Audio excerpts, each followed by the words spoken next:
Let's do it. Come on, guys. All right. I just took the best drink of water of my life. 3, 2, 1, All right. go. Oh, no, I'm leaving that in. Get out of here with that nonsense. We're starting the episode.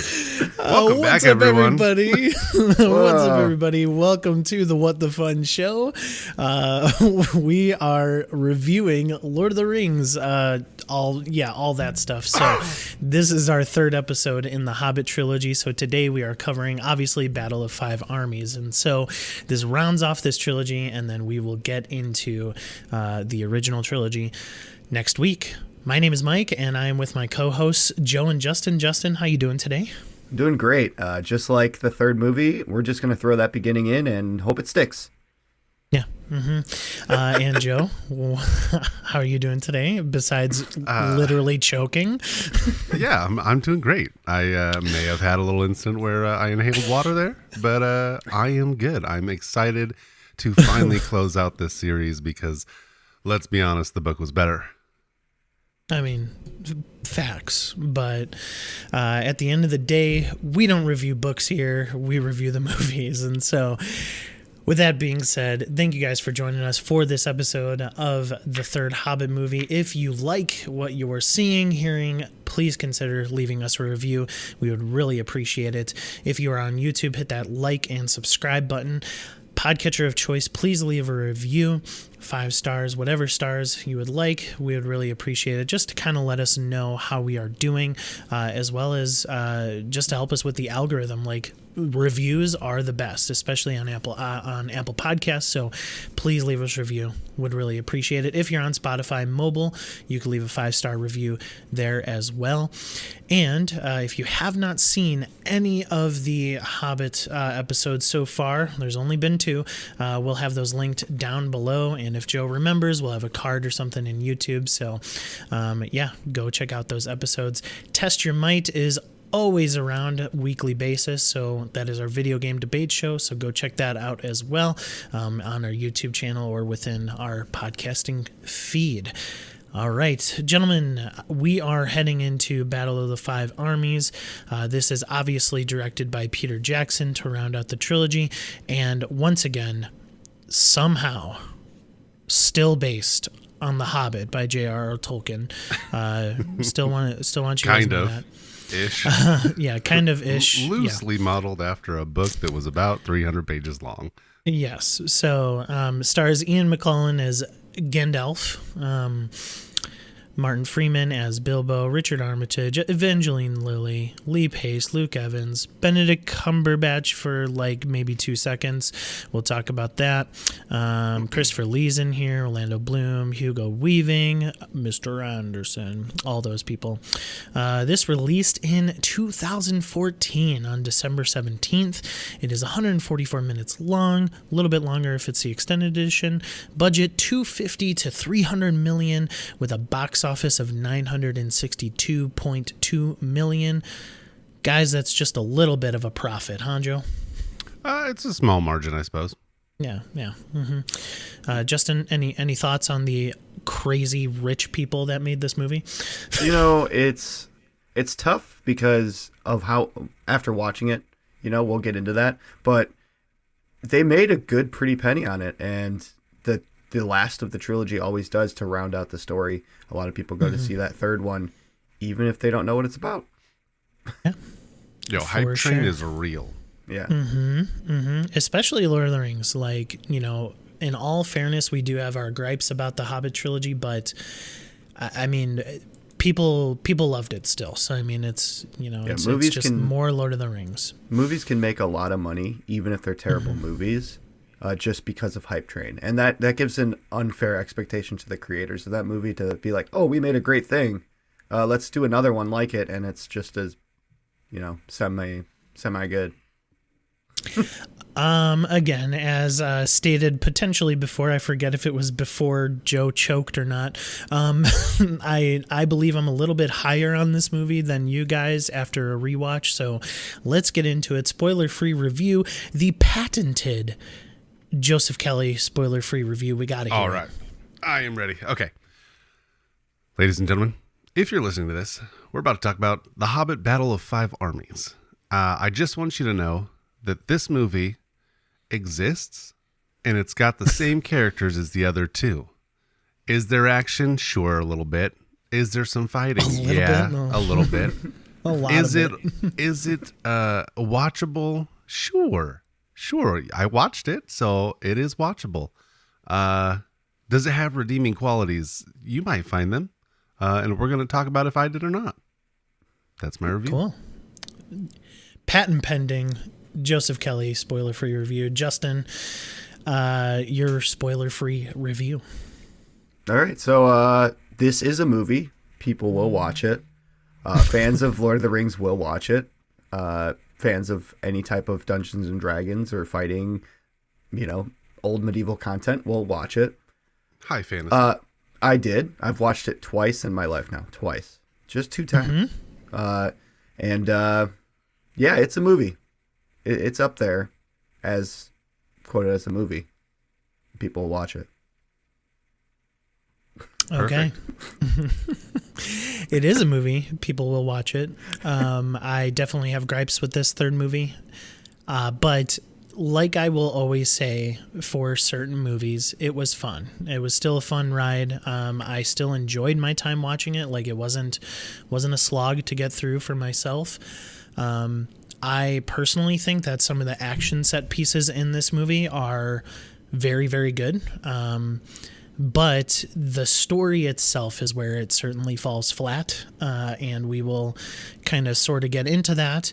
I mean, honestly, not too much story involved for a good portion of the movie. It's mostly action, mostly the battle, which, to be fair to the movie itself, like, they did a good job with that stuff. But it's kind of the pieces that they fit around it that we will talk about, and we will probably rail in a sense.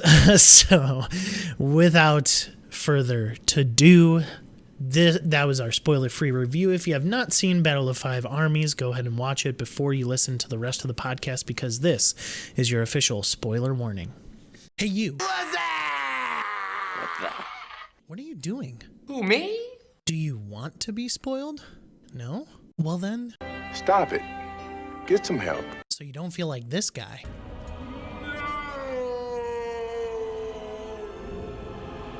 Instead, let it be a surprise. Oh, I like surprises. So go watch the thing before you move on in the podcast, okay? Alrighty then. All right, that was your spoiler-free review, and now we are in spoiler territory. So, Bilbo and the dwarves watch from the lonely mountain as the dragon Smaug sets Lake Town ablaze.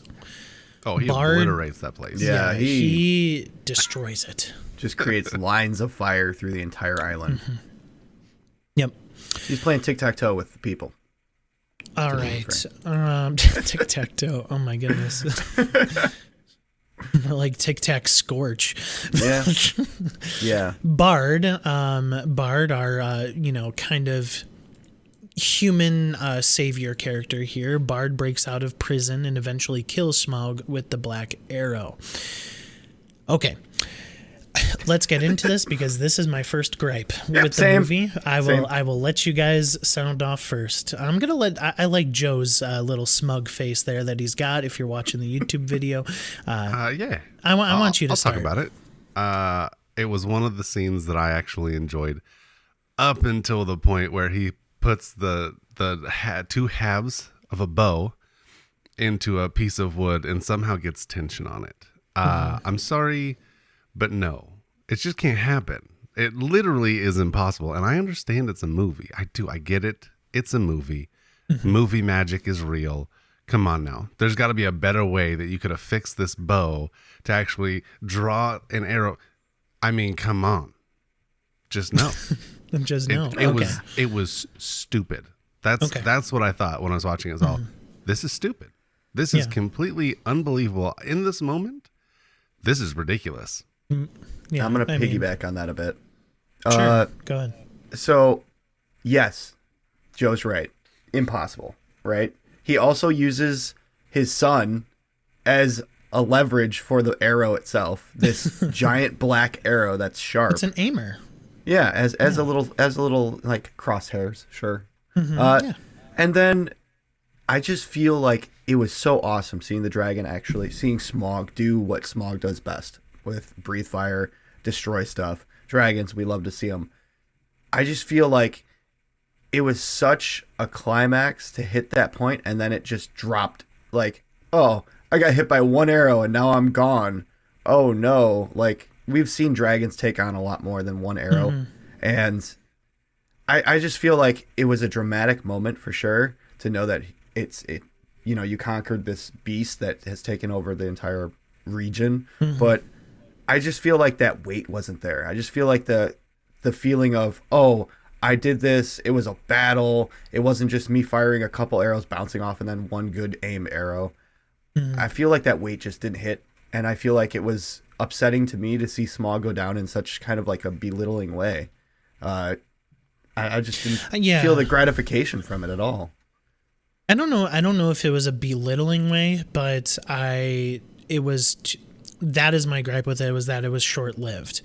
Like, coming off the second movie, you are coming off one of the best performances in a third act of a film with Benedict Cumberbatch doing Smaug, and you get this like amazing cliffhanger, and just Bilbo looking upon Smaug flying towards Lake Town to try to destroy this little town. And like the first 20 minutes were done with Smaug. Like, maybe it was less than 20 minutes, wasn't it? It was probably 10 or 15. It was 5 minutes in, Smaug gone. So, man, just such an underutilization of the potentially, arguably, the best part of the second movie. You know, this particular dragon character, Benedict Cumberbatch, I think he says one line in this movie, like 1 or 2 lines from, Smaug himself, and just, man, like, I don't have necessarily a huge gripe with like how he was taken down, whatever. I can kind of compartmentalize that for myself,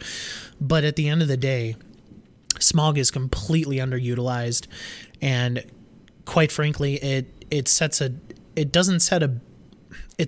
bad precedence for the movie, because I personally loved the fight here that you get between, Smaug and Bard, but it is so short-lived. So short-lived.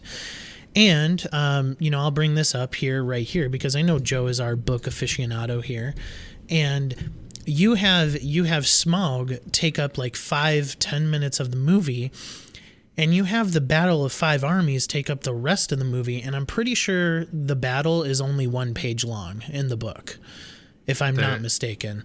It's very short.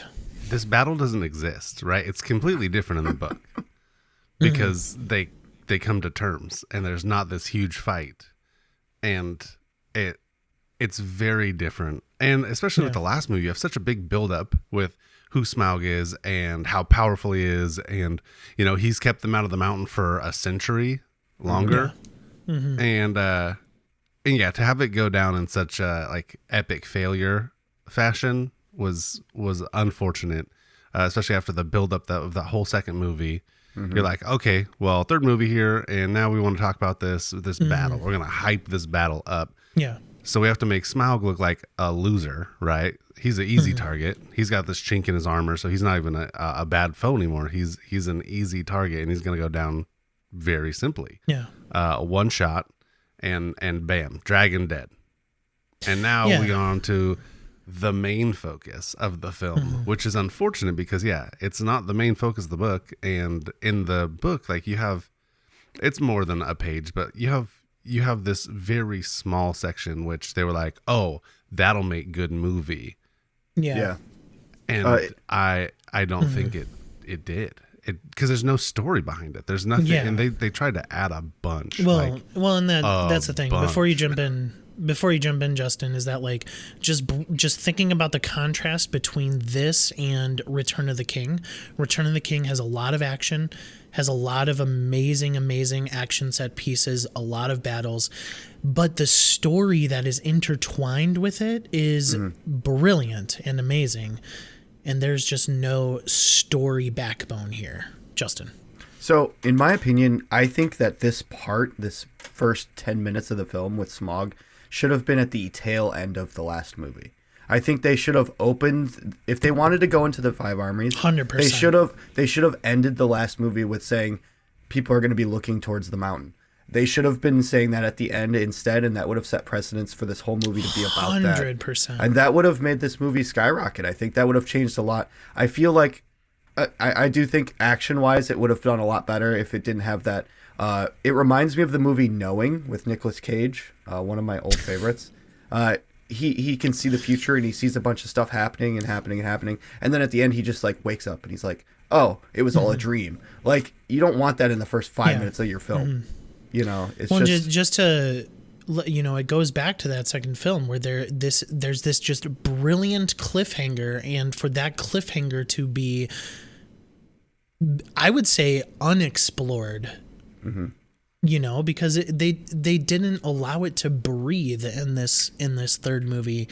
It was literally just the first 10 minutes and it was over with, especially, as I said, with potentially the best part of the second movie in Smaug and Benedict Cumberbatch's performance. Like, that is the biggest grievance for me in this whole movie, is the underutilization of Smaug. And, you know, maybe they had to do it because they were trying to, you know, do a little bit more of the book. But I mean, you can't even make that argument because, as Joe just stated, the Battle of 5 Armies was 1, 2, 3 pages tops, and it wasn't even a huge battle in the book. So yeah, I think they were trying to get ticket sales for the third film, and they were like, oh, a dragon would do a good job of making the imminent danger happening, instead of what would have been a better storytelling technique of been like, oh, everyone's going to be looking towards the mountain and seeing people riding in or whatever.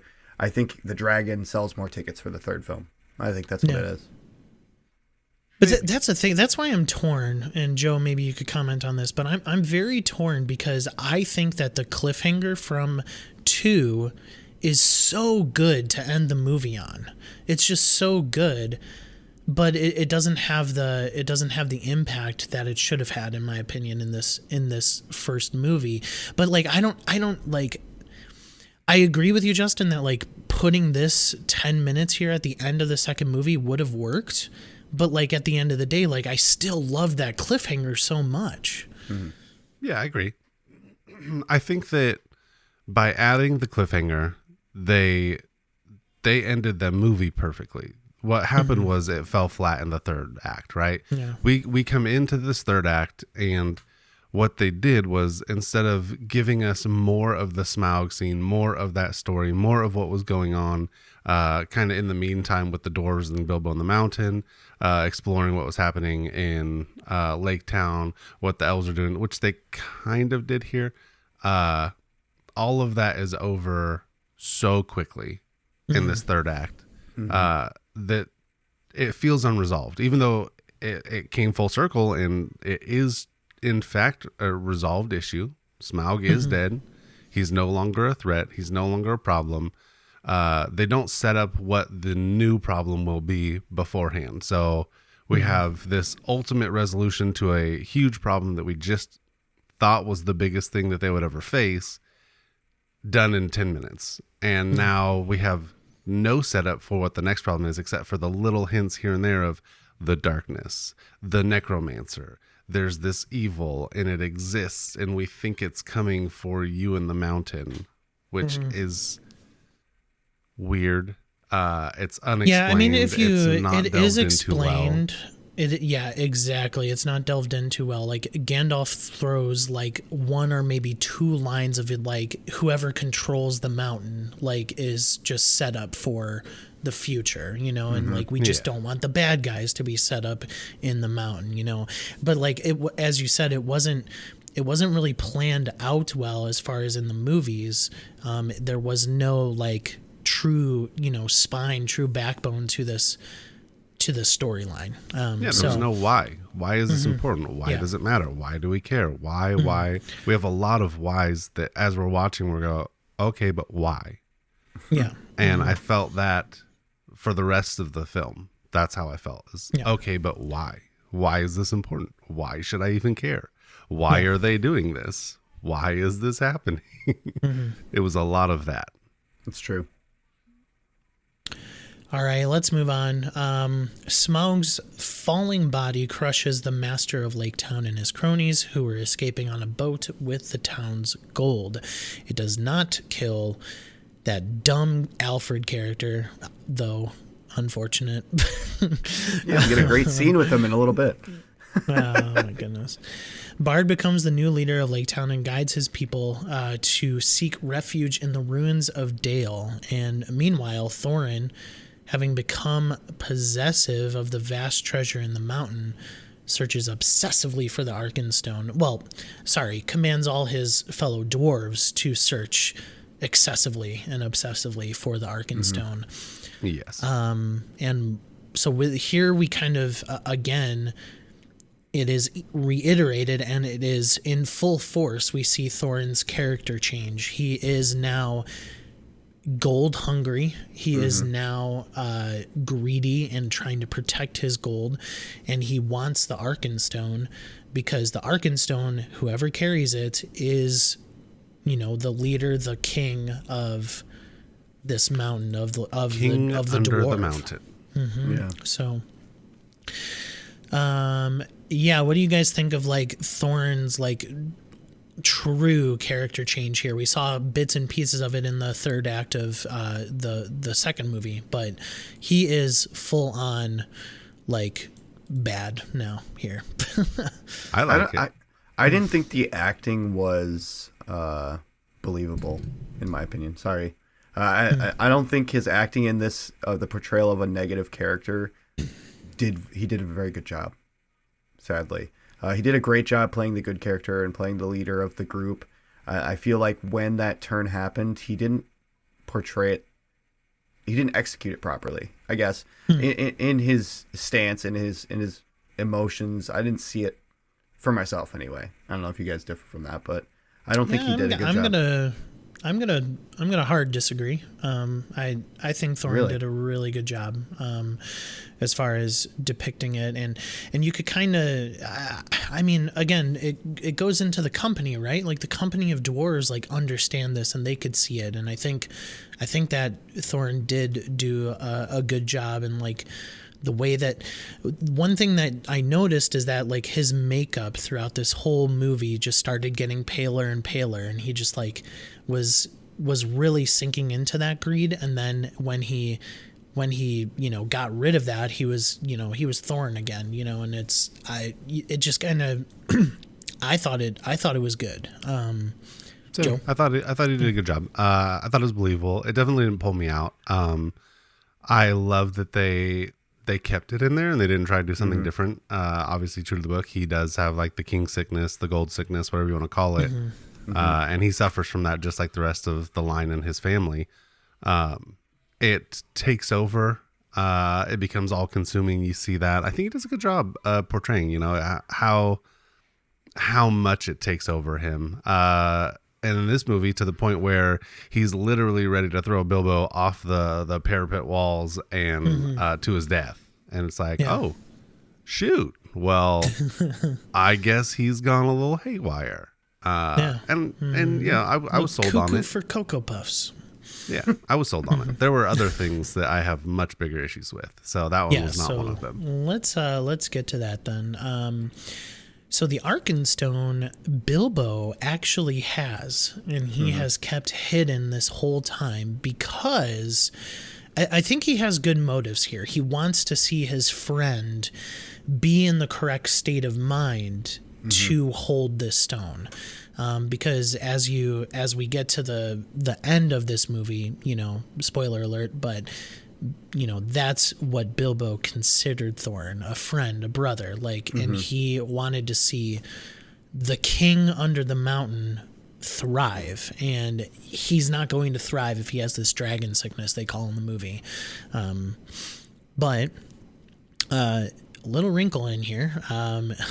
Thorin understands that the Lake Town survivors have fled to Dale, and he orders the entrance of the Lonely Mountain sealed off.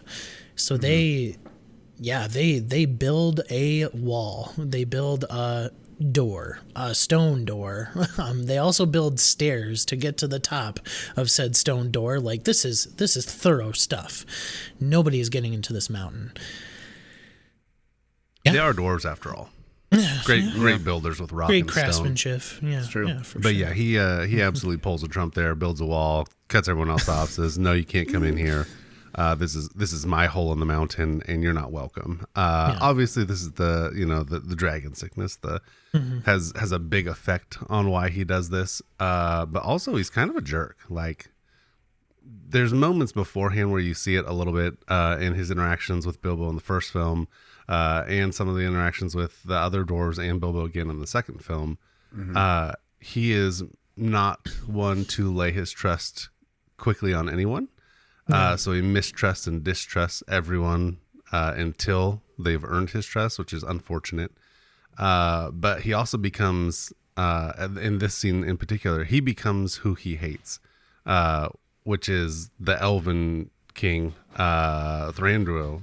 And in the sense that he turns his back on everyone else asking him for help, which I think is great for the story. It's unfortunate, obviously, for the people of Lake Town, but for the story, for him to come full circle in the worst way possible, to become the person that he hates and despises for turning his back on people in time of need. I thought it was great storytelling. Anything, Justin?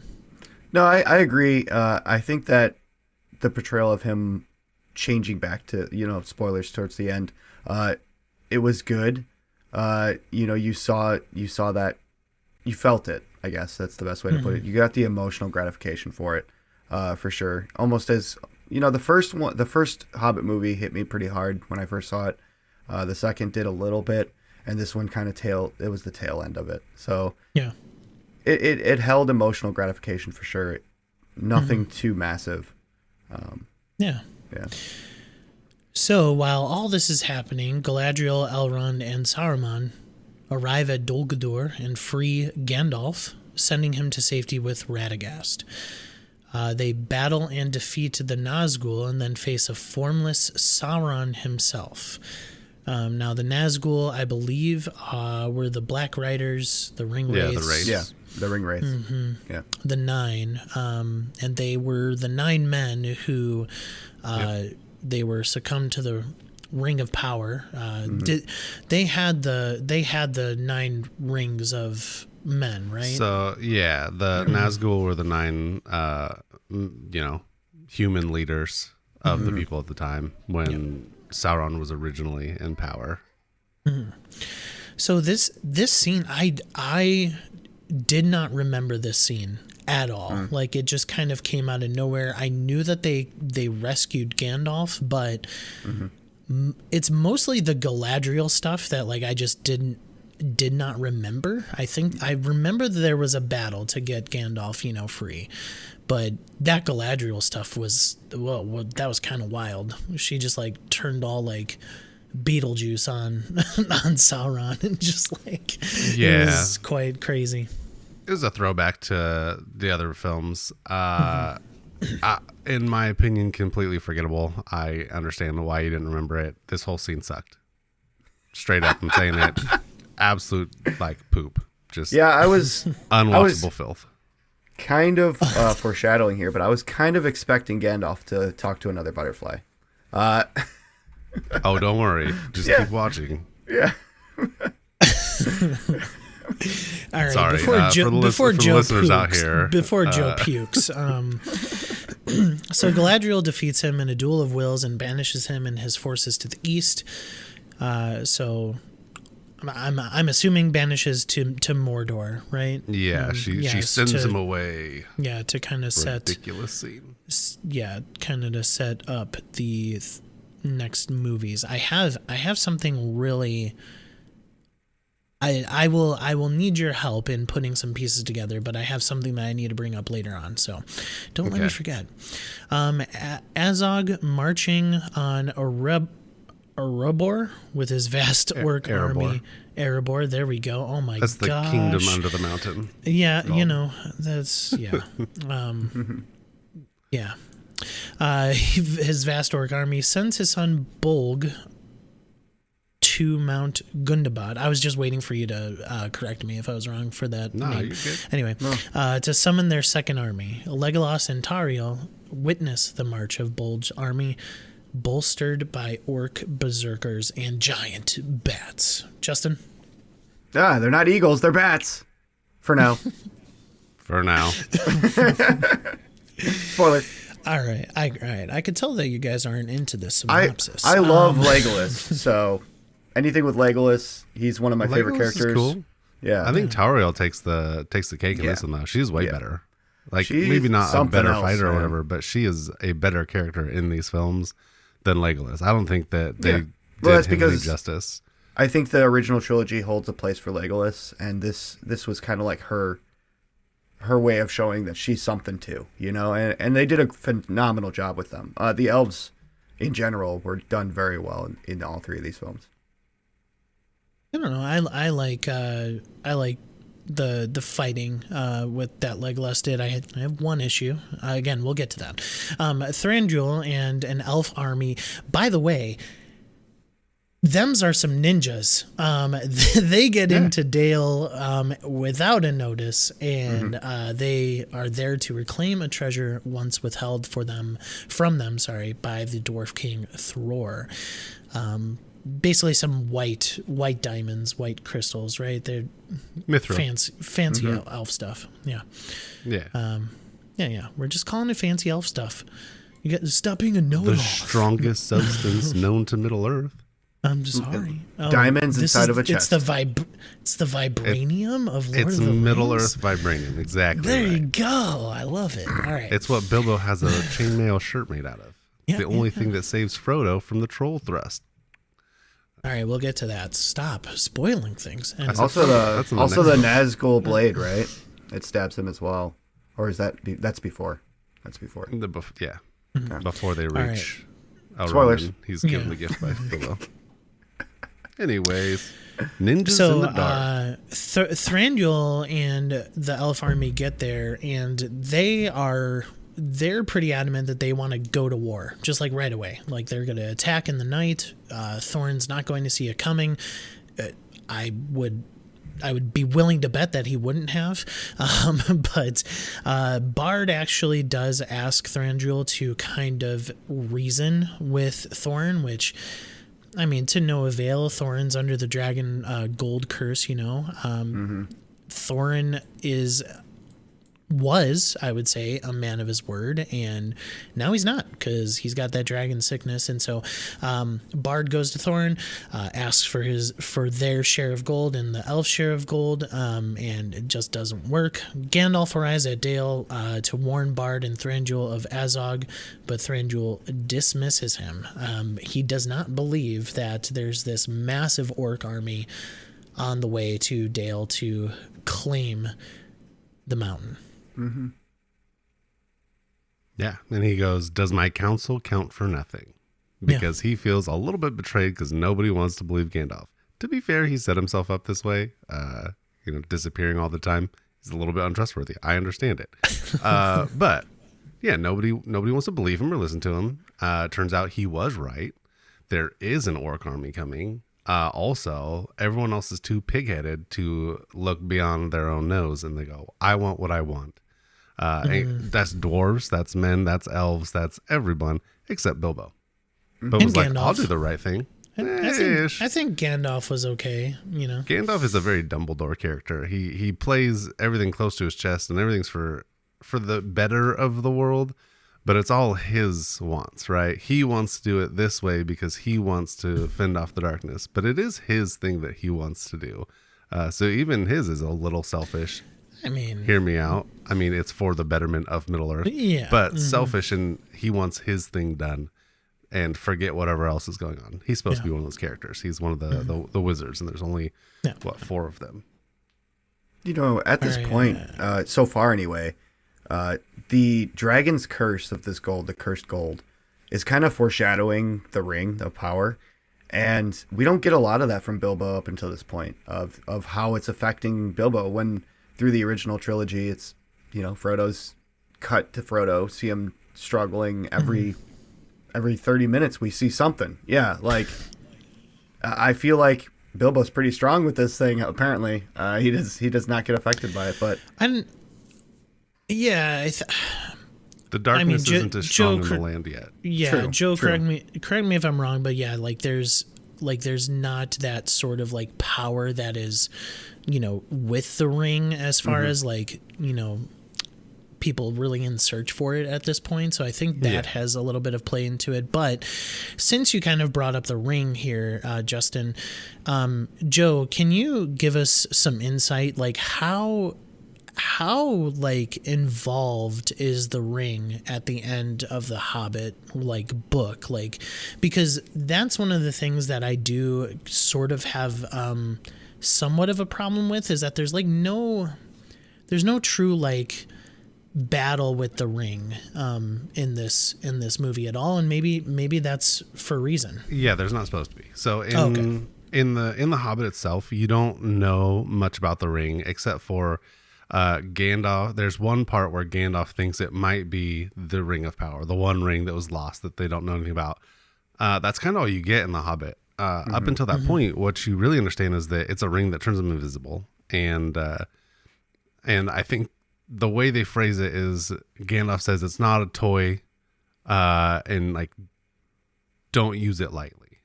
Yeah, is kind of the way he phrases it. But other than that, it's just a ring that turns you invisible, and that's all you really get to know until Lord of the Rings, and then they explain. And that's why it's so in depth in Lord of the Rings about what this ring is, and then the whole journey of understanding and then destroying takes a much bigger role, obviously, in those books and films.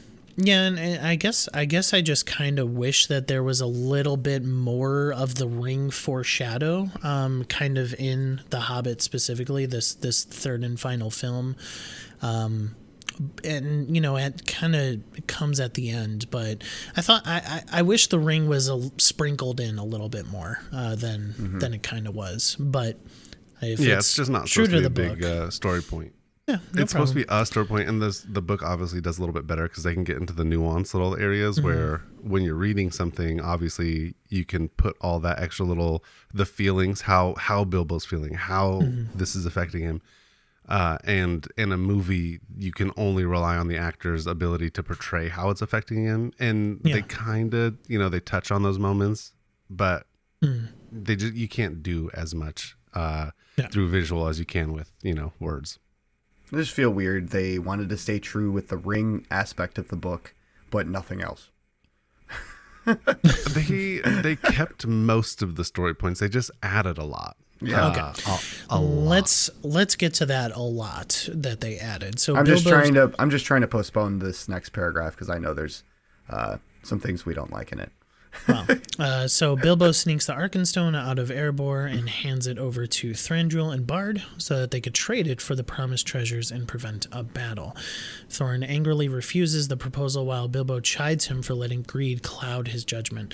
Thorin nearly kills Bilbo but is stopped by Gandalf. Thorin's cousin Dane arrives with his dwarf army, and a battle of dwarves against elves and men ensues. Yes, Dane and the Ironfoot clan. Yeah, and why was Dane completely CG? Did you guys notice that? He wasn't. His face was his. That's Billy Connolly. If you know who that is. It looked 100% CG the whole time to me. So when It was until they put it like a close up on his face. So every time they did a close up shot on his face when he's talking and stuff like that, you can see Billy Connolly, his face. He's behind this makeup and helmet and everything. But yeah, everything. I mean, it's CG because he has to be small. He has to be riding a pig. Well, like no, all of the rest of it is I ridiculous. get that part, but I mean, I even thought that his face was CG in those talking moments. That's just me, but maybe I'm wrong. So.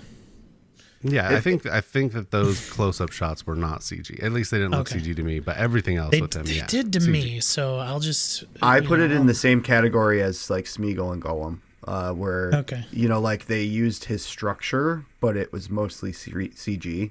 I feel like it was all CG. I'm on your side, Mike. When it was close up like that, I could see where Joe's coming from, where they could have put an actor, on that scene, but I just didn't. It didn't connect with me. I don't know. I liked his character though. Yes. Aside from that, like his character was so the silly characters that were in the first two movies I did not like. This was the silly character of this movie, and I actually really liked it because it kind of fit.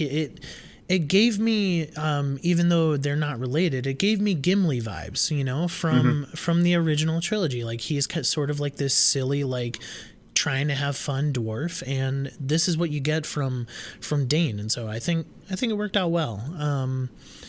All right, we did see Gimli as a kid in the last one, right? Yeah, yeah, in the locket. Yeah, he was in a thing. Justin, you want to continue the paragraph? This is the inside Erebor. Yeah. Yep. All right. Inside Erebor, Thorin suffers traumatic hallucinations before regaining his sanity and leading his company to join the battle. We missed a sentence. So Azog's army does arrive during that time, while they are battling the elves and the men. And the forces of Dane, Thranduil, and Bard, along with Gandalf and Bilbo, immediately band together against the orcs. And like we missed that big story plot. Yeah, Right? Thranduil's like, "What the freak? Gandalf was correct. Like, are you kidding me? Like, I mean, kind of. He definitely didn't show that. He just kind of turns and looks, right? He's just with his arrogant, smug face. Oh shoot! Look at that. There's these giant worms, and orcs are coming out of these tunnels. It was, it happened. I don't have any feelings about this except for bad. just because it's not enjoy in the book, part. Or well, I mean, the way that it happens is different, but like, it's just okay. You have an elf army. An army of elves in the in the original trilogy, right? Lord of the Rings, you have one elf, and one elf can take down stupid amounts of orcs.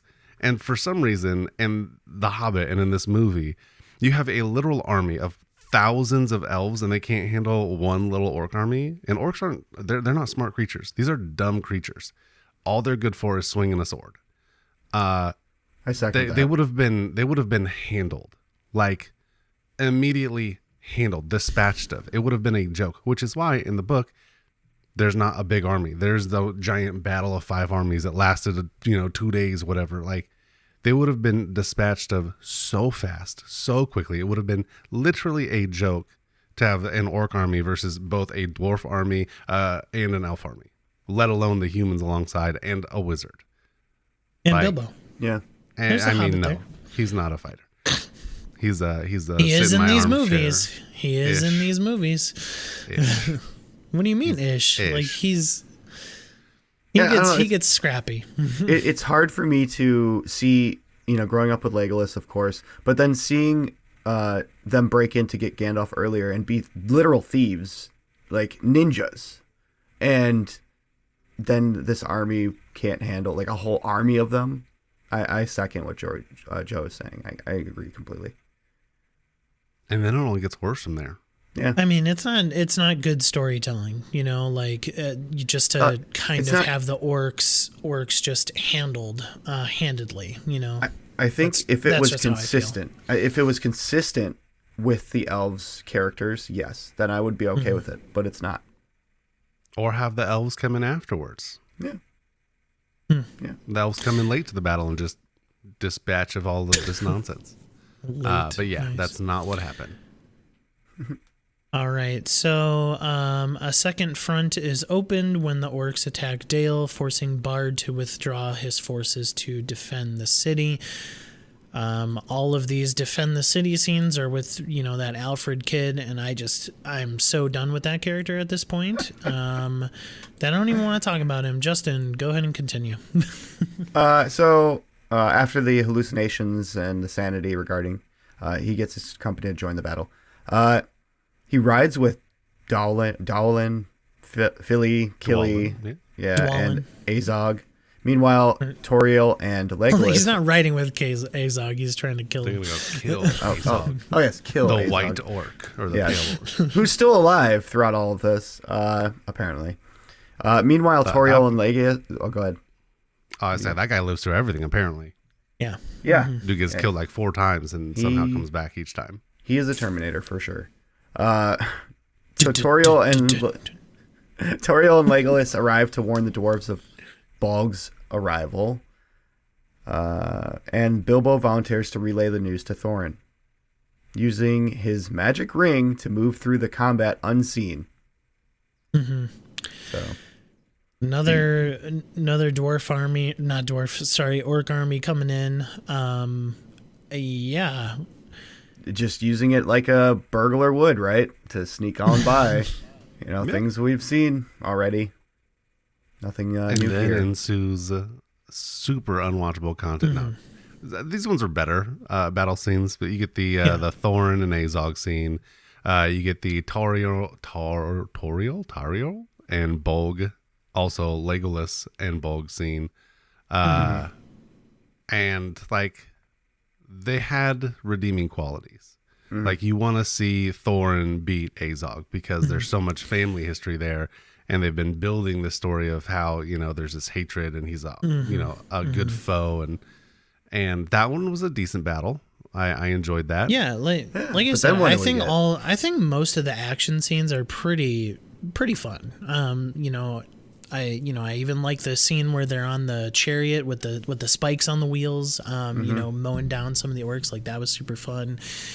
The one thing that I just laughed at was Legolas riding that dang bat upside down and chopping off every single one of their heads in that line. Like that, I was like, see how amazing elves are? Yeah, but I was like, no. Like, I was just like, no.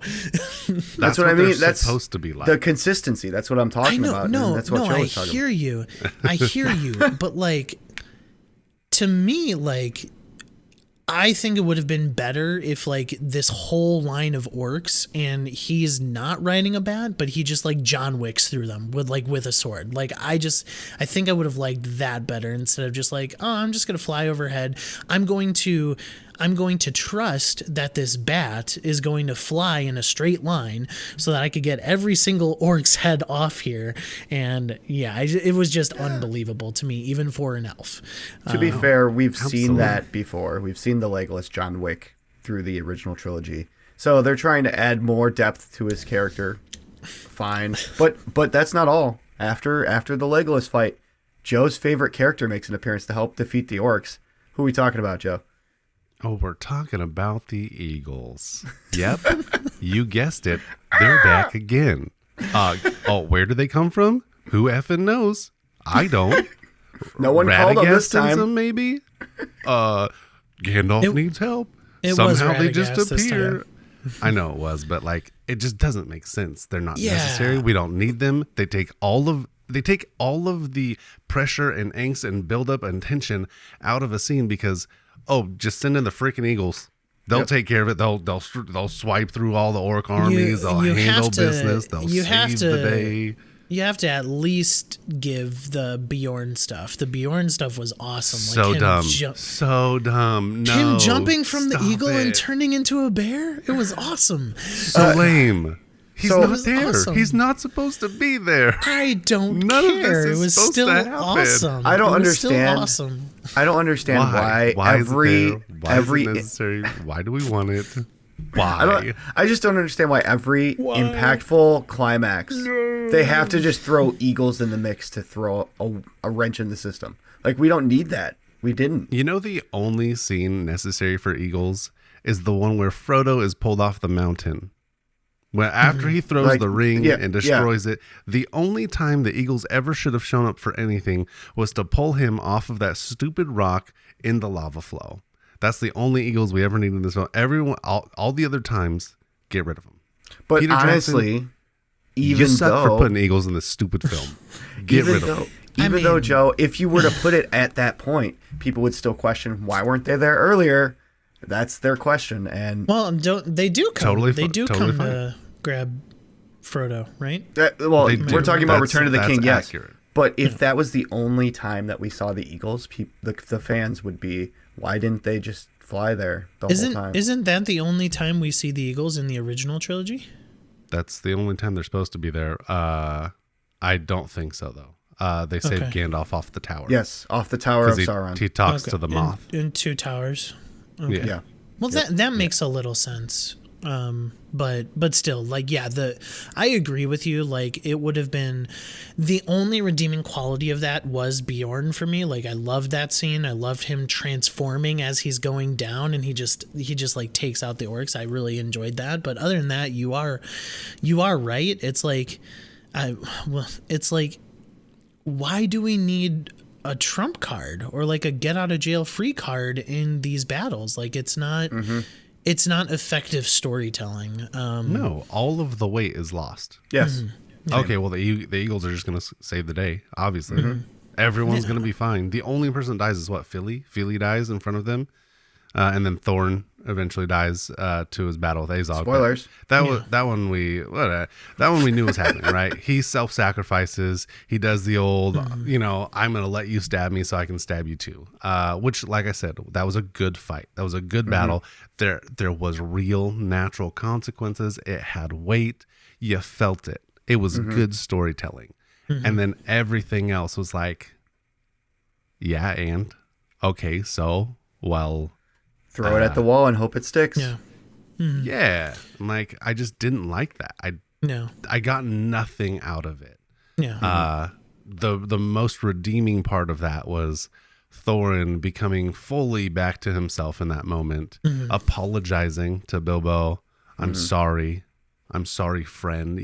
Like, that was huge. There was weight there. You felt that. There was emotion, and you were invested into that relationship, and it has this big payoff. And then when they do stupid things like putting these eagles in and bringing characters in that shouldn't have never been there, and all these story and plot points that don't exist and don't need to be there, they just water it all down. You're taking what was a fantastic children's story, young adult story, The Hobbit, and you've now watered it down into Twilight-esque realms.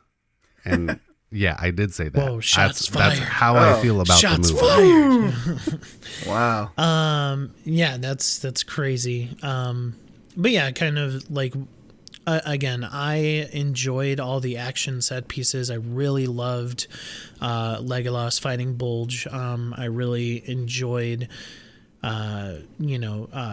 Tariel and Keely, fighting Bulg at the same time.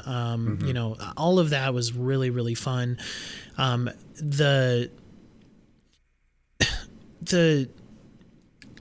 will also, Azog was so disappointing. Like, if he is this, I understand he's an orc, but he, we've already talked about it. Like, he's kind of smart for an orc, he's survived a lot of things, stuff like that.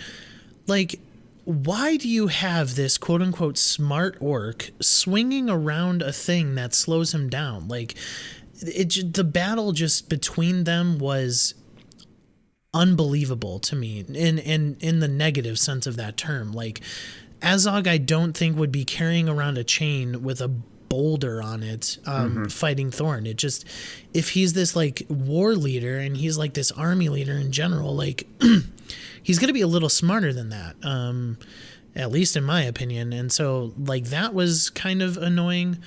Then you get the eagles in here, and yeah, it's just, although some of the action set pieces were really good, like just the story beats and the get out of jail free card with the Eagles just kind of make all of it, like Joe said, with less weight, with less stakes, and not as fun in that sense. So feels cheap. All right, Thorin engages Azog in a duel and kills him, but is fatally wounded in the process. Bilbo makes peace with the dying Thorin. Also, Justin, I'm going to say this. These dwarves need to watch Scream and understand that they need to stab people in the head to just make sure that they're dead. Oh, yeah. So, yeah.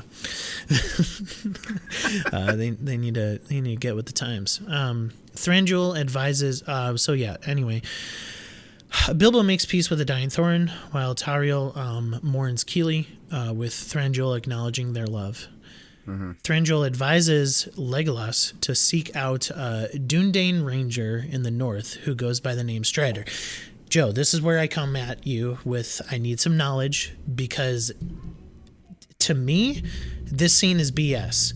Like, isn't Strider like a baby at this point? Like, how old is he at this point? Because, like, I truly feel like Strider should not even be a thing at this point, because Bilbo seems pretty young, and in the original Lord of the Rings, he's got gray hair. He's old. It's old as 50, dirt. It's 50 years. So he would have been young. He would have been a child. We don't know exactly how old Aragorn is. We can assume though that he's probably 50s, 60s in the original series. He's older, an older gentleman. My guess would probably be around 50 though. In the Hobbit, Lord of the Rings, and the Hobbit, he's probably he would be a very young child. So this is weird. I mean, it's not in the book, right? It's not even real. It doesn't happen. It's not part of the story. Okay, so, that's my problem BS. with it. It like how does Thranduil, I mean, okay, he is an elf king, he's an elf lord, whatever, like he knows things, sure. Yeah. But how does he know of this baby who has already established himself as Strider? Like, that just didn't make sense. It didn't make sense at all. No, and like, it's not going to. No, it won't. That's the but problem. honestly, it's like you know when the heir of a throne is born, and whatever. I feel like they would know that at least. I don't think Strider. Maybe if they would have said Aragorn, I would have been fine with it. But Strider is like a nickname that he gains for sure. Yeah, after he's a ranger. Yes, he's a reputation. ranger up, and he becomes Strider. He should have said, "Oh yeah, Arathorn's up there, and he's got a baby. I want you to go help raise him, teach him the ways of the elves." That would have been so much better. Yeah. That would have been so much better. It's like they were trying to give us like a nod to a character that no one knows right now. Like, well, yeah, like I mean. Well, sure, I think it was because they wanted to create that series. Originally, there was supposed to be a Ranger series, a Strider series about young Aragorn. They wanted to make that. That was a thing. That was a thing they were looking at.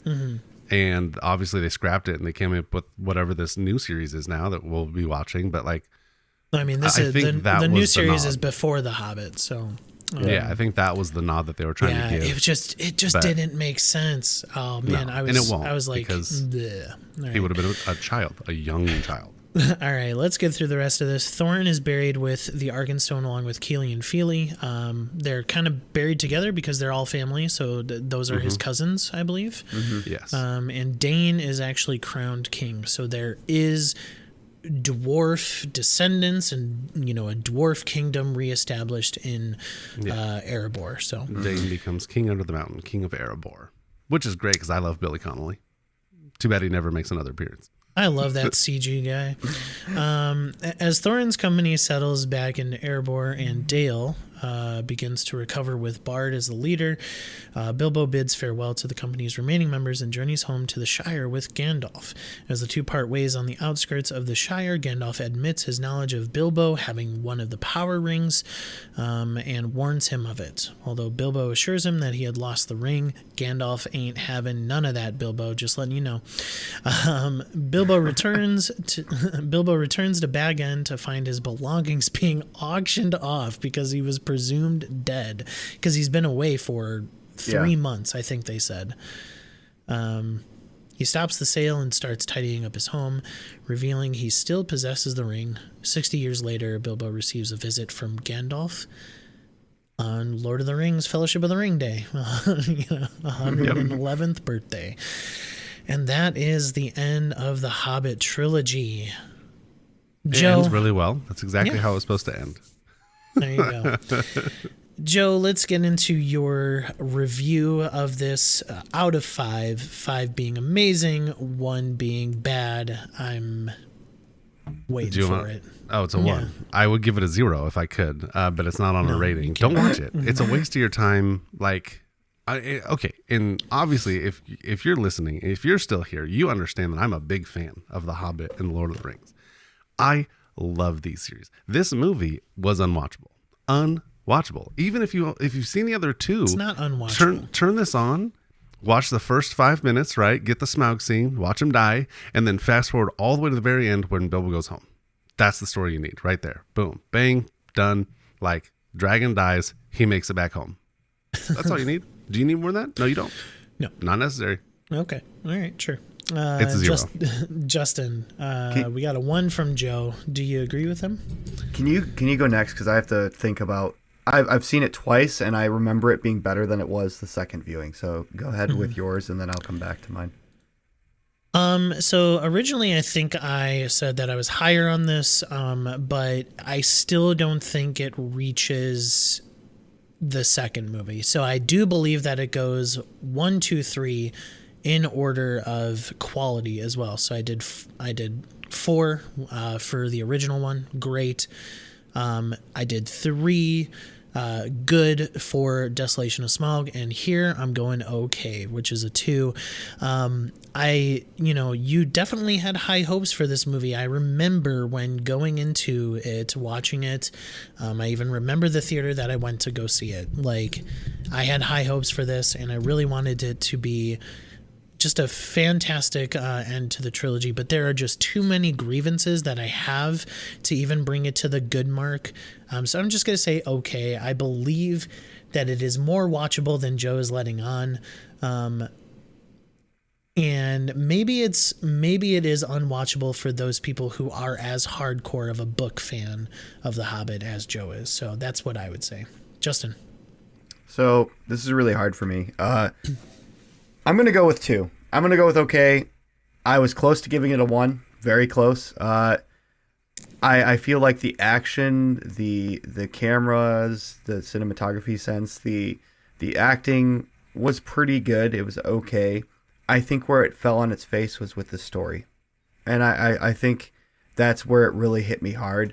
I remember it being, if I were to rate this back when I first saw it, I'd probably give it a 3. But honestly, I think that it has very terrible qualities. If you're a fan of Lord of the Rings, go see it. If you're not a fan of Lord of the Rings and you didn't like the second film, avoid it. It's nothing to be seen, honestly, that you haven't seen before. 2, okay. If you're a fan of Lord of the Rings, go ahead, spend the 3 hours and just read the book. Also true. Much better situation you'll be in. Potentially. You'll be happy when you will not be let down at the end.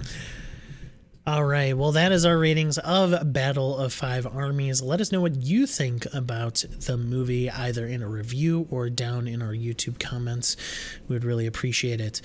And if you are watching us on YouTube, please subscribe. We're on the road to 100 subscribers, so we could get that custom link. If you want to follow us on social media, you could follow me at StayAtHomeGamer with the O and home being a 0. You could follow Justin at rubberduck_2500 and Joe at Joe Border, as in skateboarder, but Joe Border 21. He's not on there, but you can still follow him. Anyway, you could also follow What the Fun at What the Fun Pod on Twitter and Facebook, where we do our postings and stuff like that. Again, we would really appreciate if you would leave us a review. That is what's going to help us out the best. This has been our review of The Hobbit, Battle of Five Armies. Stay tuned next week for our review of Fellowship of the Ring as we continue our Lord of the Rings content. Yes, true. As we continue our Lord of the Rings content all the way up to the release and the premiere of Amazon Prime series Rings of Power. So we appreciate you guys for listening. Thanks for sticking with us. My name is Mike. That's Joe. That's Justin. This is What the Fun, and we will talk to you guys later. Bye. Bye, everyone. Bye-bye.